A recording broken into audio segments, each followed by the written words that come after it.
Today's episode will be a little bit different, folks. I want to share with you some Civil War era pieces that I had in my collection. I thought I'd pull them out, share them with you.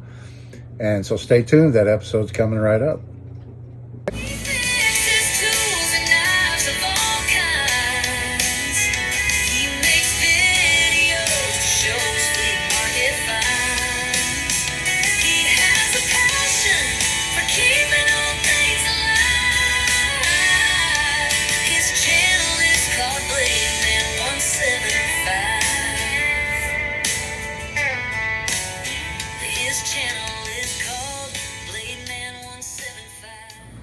Hello everybody, and thanks for coming back for another video. This is Dave, and I'm glad you're with me. I'm out here in the shop today, and like I said in the intro, I decided to do something a little bit different today and show you some of these family heirlooms that I have that you might find interesting. I'll start off with this right here, and this is not a family heirloom. This is a replica. This is a CVA 44 Colt 1860 Colt Army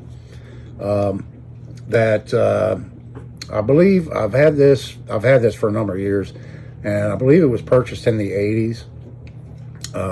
It's never been fired. It actually hangs in a case, and it's never been fired or anything like that. It's just like the day it was made.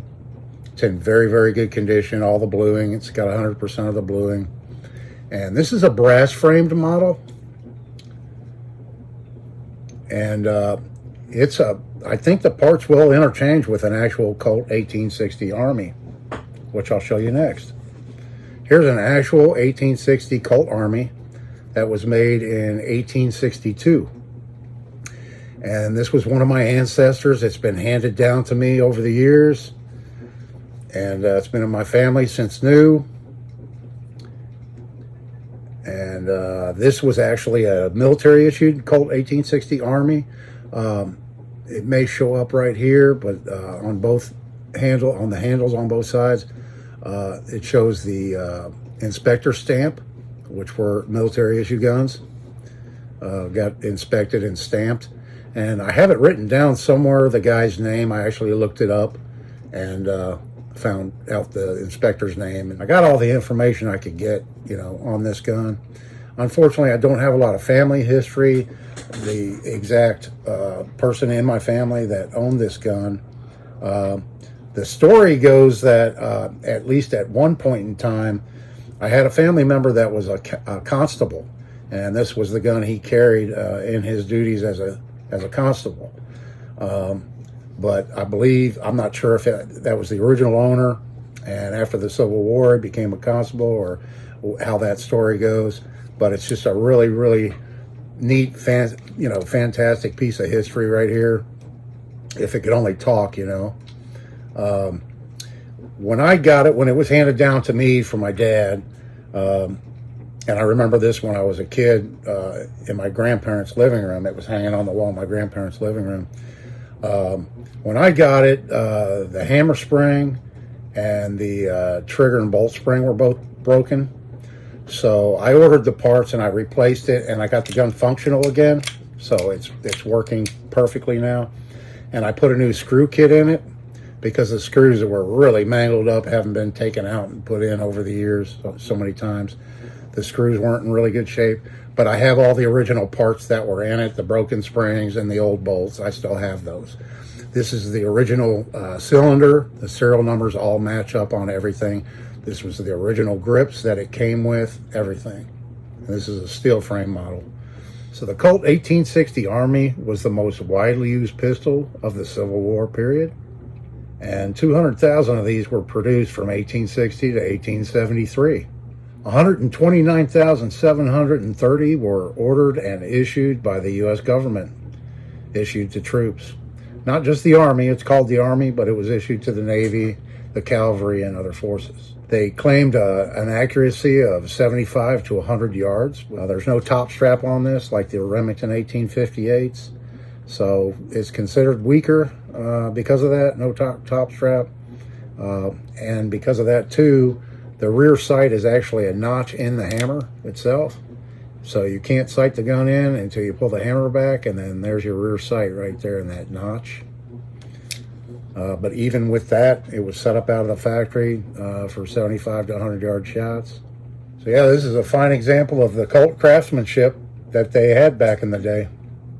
It still has a good rifling in the barrel. There is some pitting and all that, unfortunately, and everything. But for the old girl being 163 years old, I think she's hanging in there pretty good, and I take very good care of her. I'll be wiping this down with a silicone cloth before I put it up again. I also have a couple of other things to show you that go along with this gun. They're always kept together with it. And the first thing is the 44 caliber bullet mold. This is a 44 caliber pistol. And this is a single cavity 44 caliber bullet mold with a sprue cutter built in. And this particular one is a Maynard number 50. It's stamped here on the handle. Kind of hard to read anymore, but you can still make it out. Maynard number 50. And so this is period correct. It's from the Civil War era. And I've actually casted 44 caliber bullets out of this before. They're not perfect. They don't come out perfect. It takes a little bit of trimming, but it works. And so there's that. That goes with the pistol. And then also, I have this brass powder flask. And this is also period correct. I believe this one was made by Dixon, or Dixon and Sons, in Sheffield, England. And this would be considered more for a rifle rather than a pistol, like a Maynard type rifle or something like that, just because of the size of it and the powder measurements. It's adjustable powder measurements right here, and those are like 87 to 105 grains or whatever it works out to, so more suitable for a rifle, but you could definitely use it, you know, to carry your powder in and stuff during the Civil War period. That's what this is. It's all brass construction. It has a very fine thread lid, and it's spring loaded right here, and it still operates perfectly. But I always keep this with it because the gun itself and the bullet mold and the powder flask were all owned by the same man in my family. And so I feel important to keep them together, you know. So yeah, I believe this is a Dixon. They called this the fluted pear powder flask. And it's in really good shape. Has a lot of really nice natural patina on it. If you're a regular viewer, you may notice it's a little bit quieter in today's video. That's because it's finally a day where I don't have to run the air conditioning. At least today I don't have to. It's a nice cool day. It's I think a high of only 75 or 76 today. So very, very nice, pleasant day. I'm loving it. I had the door open there for a while, but it's a little windy. So I closed that. Yeah, so that's a look at my antique Colt 1860 Army. It's been in my family since it was new. And I absolutely love it. So if you're interested in this kind of content, you'd like to see more, let me know, and I can pull some more out of my collection and show you. I thought I'd do something a little bit different today and take a break from the knives and show you these. So I hope you enjoyed the video. I hope everybody's having a great day. This is Dave. See you in the next one.